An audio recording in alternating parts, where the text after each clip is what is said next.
But yeah, this is why we don't like shearing lambs when we don't have crop or something for them to go on. It's actually got a bit of leaf spot on it. Maggie, shut up. Some people might have some different opinions on whether to or not, but... Well, there you go. 102 kilos.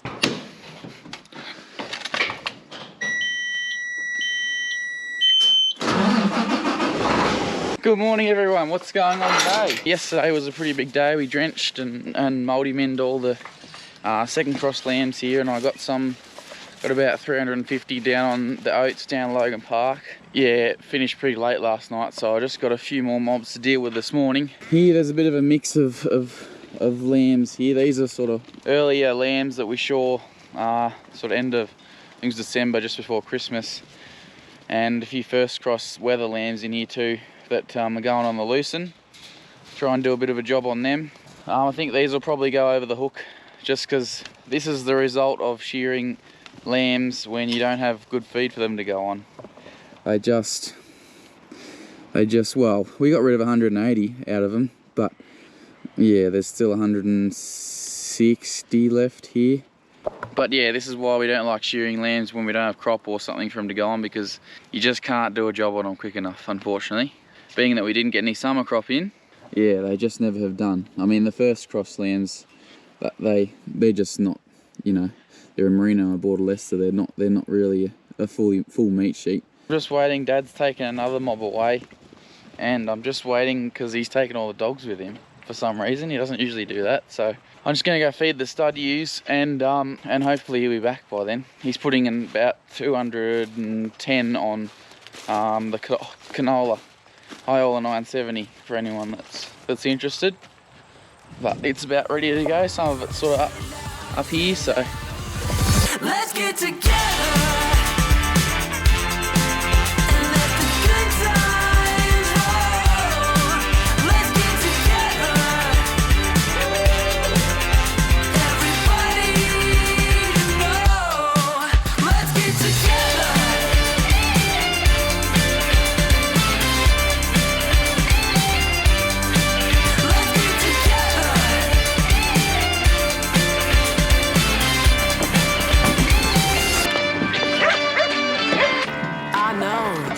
Some kind of ride. Just leave your worries on the other side.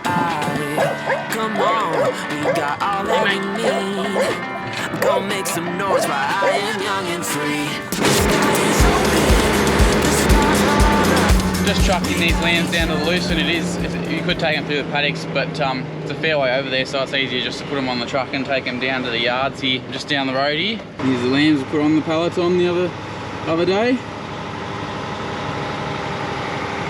It's like they're lapping it up.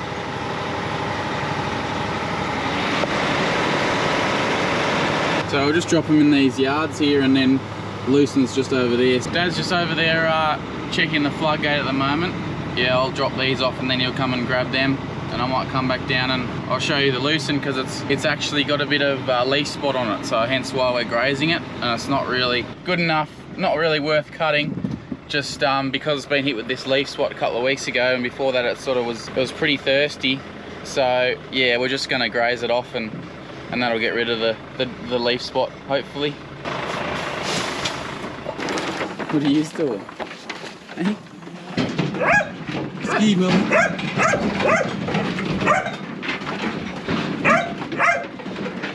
Hero, come here, Andy. Got back home here now. I'm actually gonna go and get the stud ewes, because the AI ewes are about 5 weeks away from lambing, so we're gonna draft them off the main mob, and then I'll go into the paddock that they'll lamb in on some pretty high quality feed. Maggie, shut up. Which I've just realised I've got to weld that foot peg back on, so I'll do that first. Alright, so what happened, I was too busy watching the sheep and trying to tell the dogs to go back, and then I just ran straight into a stump. Well, not straight into, I just clipped it with the foot peg, obviously, and then just broke off. This is the gear lever. I just got to weld it back on there without burning the rubber somehow.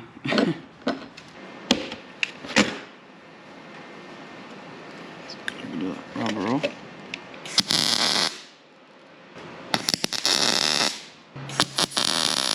Just like I bought one. Down a touch. Oh, that's hot still. A smarter fella would have put it under the tap before they tried to put it on here, but clearly I'm not that smart.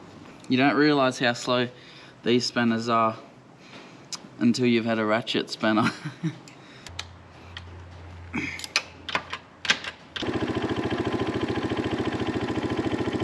Sit. Go back here. Push him up. I tell you what, the having a laneway makes it so much easier, doesn't it? That's what I was just saying about having to truck those lambs down to the lucerne. It's just a bit easier than trying to take them through the paddocks. Oh, and it's a fair way over to the lucerne from the home yards here. But yeah, when you have laneways, you literally just sit behind them and take them as slow as you want. You don't have one sort of taking off ahead, and if they do, it doesn't really matter. You can just poke along with the older ones at the back, sort of thing. And yeah, you haven't got to worry about boxing up with other sheep or anything. Yeah, it's a bit of an aim to make a laneway all the way over there, over that side of the farm. There's sort of one from right back over the hill here to the front, but not one from sort of the south to the home yards here. So no, it's in the 5-year, 10-year, 20-year plan. Go back, go back, go back. Always one. So as I said, they're about 5.5-ish weeks, 6 weeks away from lambing, the AIUs. So we haven't scanned them yet, just purely because we sort of had to wait a bit for the scanner, which is fine. But they are getting scanned on Tuesday. Because they're so far along, we'll only be able to wet and dry, and we won't be able to see if they're twin or singles. Oh, that's just the way it is. We can't really ask the scanner to come and scan 110 ewes. You know, he comes from sort of 3.5-4 hours away, so we just sort of have to leave it till a little bit later when we can scan all the rest of the studs and the early crossbred ewes as well. So no, we'll just draft them all off and they can all go on a good paddock for now, and then when Tuesday comes, when we wet and dry them, we'll pull the dry, well, not that, hopefully they're all in lamb because of the cover ram, but we'll pull all the actual AI ones off, and then they can go back on the good paddock, and the other ones can be in this other one with a little bit of grain. So 6 weeks they're going to we'll give them a drench, 6-in-1 and a multi-min. I'm actually going to run them through the handler. Some people might have some different opinions on whether to or not, but my thinking is it will be a little bit easier on them. You can adjust the pressure so it doesn't clamp them as hard. I'll turn that down a little bit, but my thinking is it's just better than them trying to turn and twist and turn in the race when I'm trying to drench them. Whereas they come up here, they stand there straight and still for 5-10 seconds while they get a drench needle and vaccine, and then they're off then. So that's my thinking with it anyway.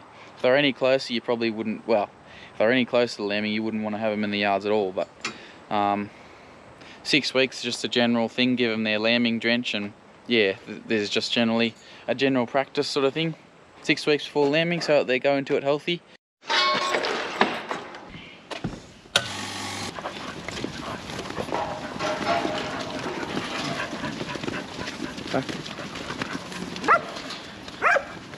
Alright, so we've drafted off the AIUs and the rams that we're covering this mob too, and we've just got, yeah, as I said, 2 needles and a drench, and I'm just weighing them too so that I can give them the right amount of drench, because some of these ewes will be pretty bloody heavy. So now we'll get started. I might just have to widen the handler a little bit for these fatties, so we'll do that quickly.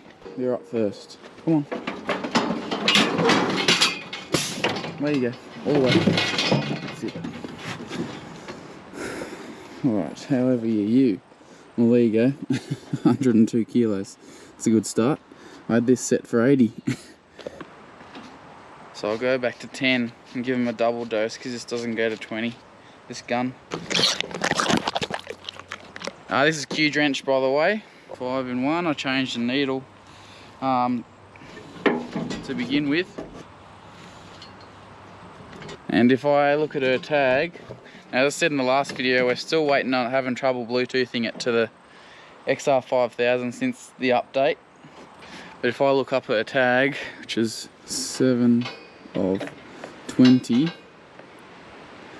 I can see that she was joined to Springwater's AI.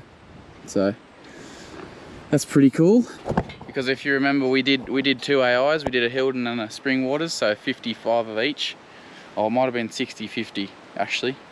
But yeah, so it's pretty cool. It's all on the tag because her bit of paint's rubbed off, or there's a little bit of red there, but yeah, you can't really see it. So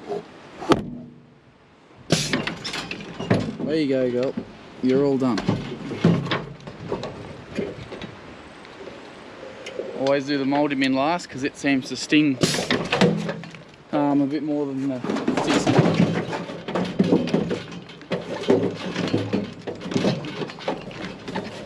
Oh, you're mad.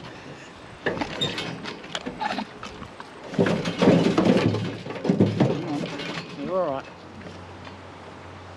One in one ear and one in the other one.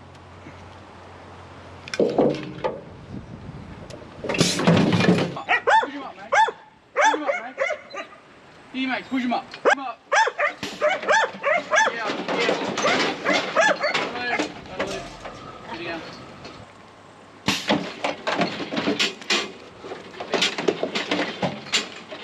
All done now.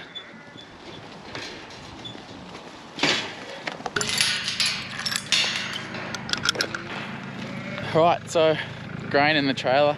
I'm just going to let the big mob out here. We just let the AIUs out down into their new paddock, which is looking really good actually. New pasture, so it should be. I put 140 kilos of MO single super phosphate on there probably about a week ago now, just to keep things kicking along, keeping it fed. No, these girls, they know what the feed trailer means. So I'm giving them about 300 grams a day.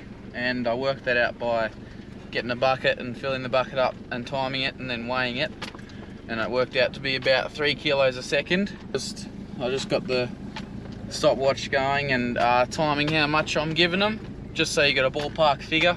Otherwise you just don't know how much you're giving them, so just makes life a bit easier. It's barley by the way.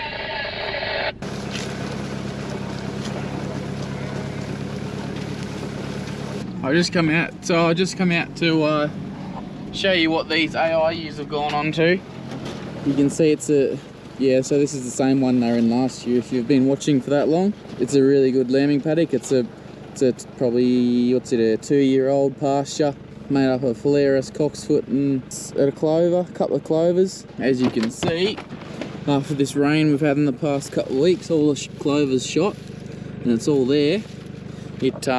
And as I said, I put some single super phosphate MO on here, and what that'll do, that'll basically feed the plants, feed the clover, and clover being a legume, what legumes do, they fixate atmospheric nitrogen into a form that's available to the Phalaris and cocksfoot then, and so it'll promote growth that way. That's why you always hear about, if you're not from a farming background, farmers always talking about clover and things. It's just a really good legume and common legume grown in Australia. But yeah, what's there? So there's 73 ewes on 12 hectares plus.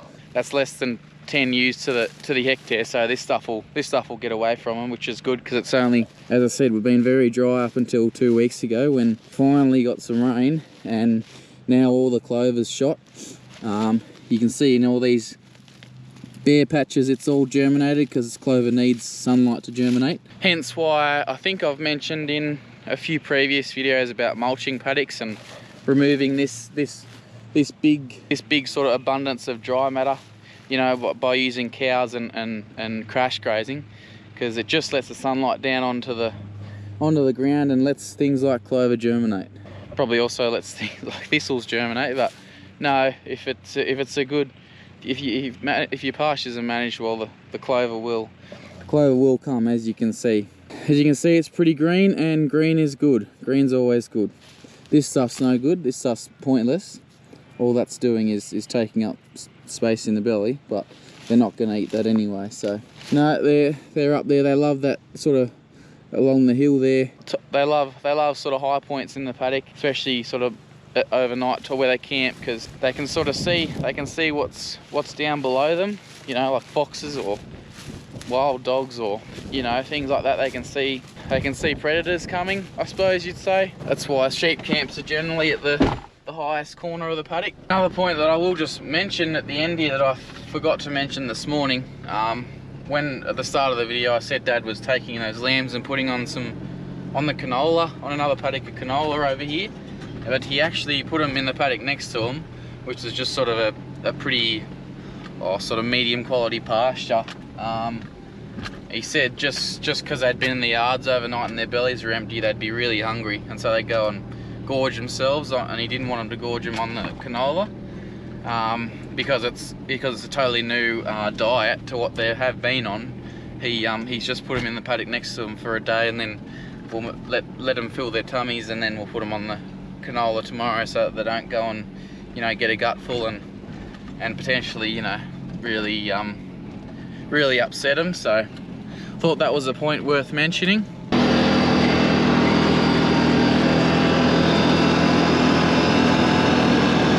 Just got an afternoon drop off. Put this little stud ewe back in where she belongs. She was in with the old stud ewes that we just had in the yard. So, and then 2 merinos can go in that paddock.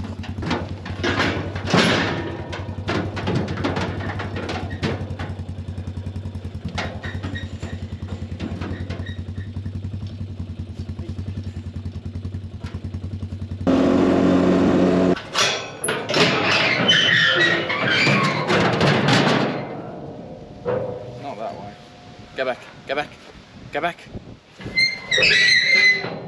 Well, there we go. It's starting to cool off, unfortunately.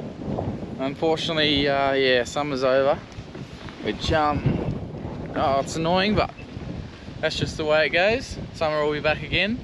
No, it's getting to an exciting part of the year where new lambs are being born, and, you know, yes, it's getting cold, but that's a trade-off for other things, so gotta take the good with the bad. But anyway, might leave that one there. I'm going to go cut up a couple of our lambs that we killed the other day. Hope if you made it this far, thanks for watching. It's Easter Sunday today, so happy Easter to all of you. Hope you had a good Easter and the Easter bunny was good to you. But anyway, with that, Maggie, Ellie and I will catch you in the next one. Alrighty, see ya, bye. Let's get together.